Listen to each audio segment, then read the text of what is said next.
Hey, Coach, how did I guess what is it about Jaylen Waddle that made the team comfortable going with him at returner?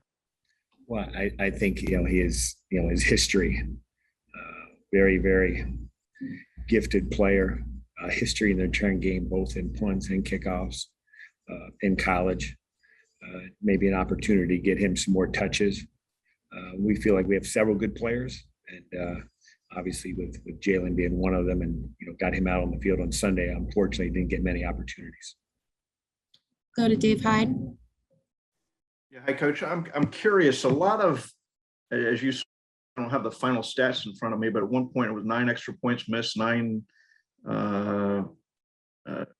equal number of short field goals missed. Any reason this week? And I don't know if this is a season-long thing. I just everybody yesterday. You have any thoughts on that, or any reason this is happening?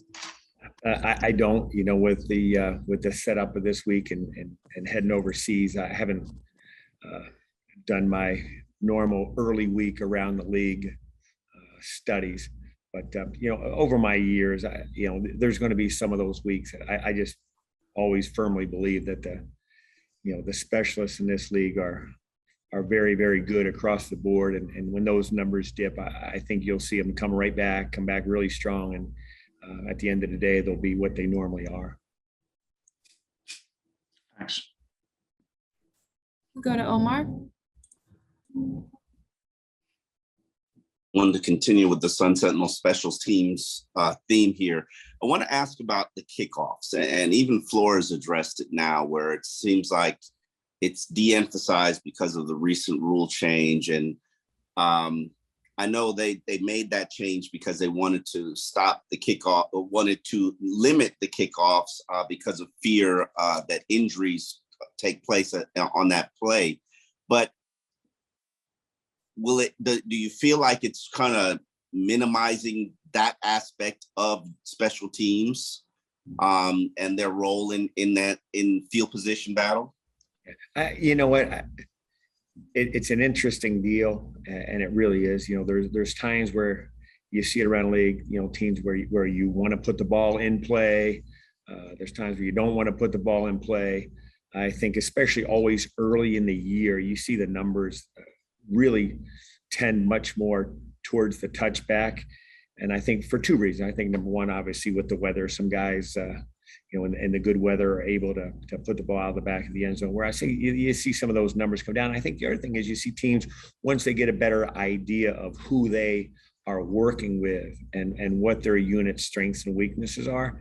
I think as the season goes on, you'll see more and more balls put in play, and you'll see some more returns.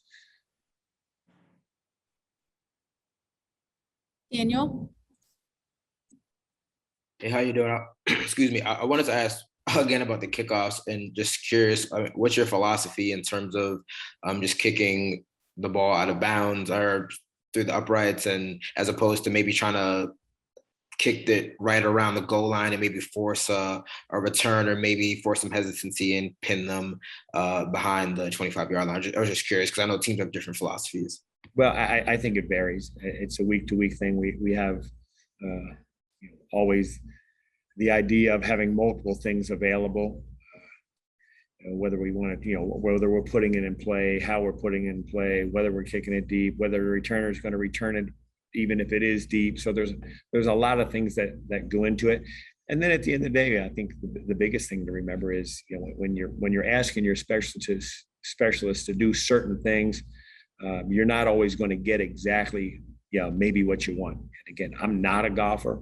I don't play golf. I've never played golf, but at times you see even the best guys in the world who have a hard time hitting the ball where they want to do it. So I think sometimes that falls into play a little bit in the specialist world also.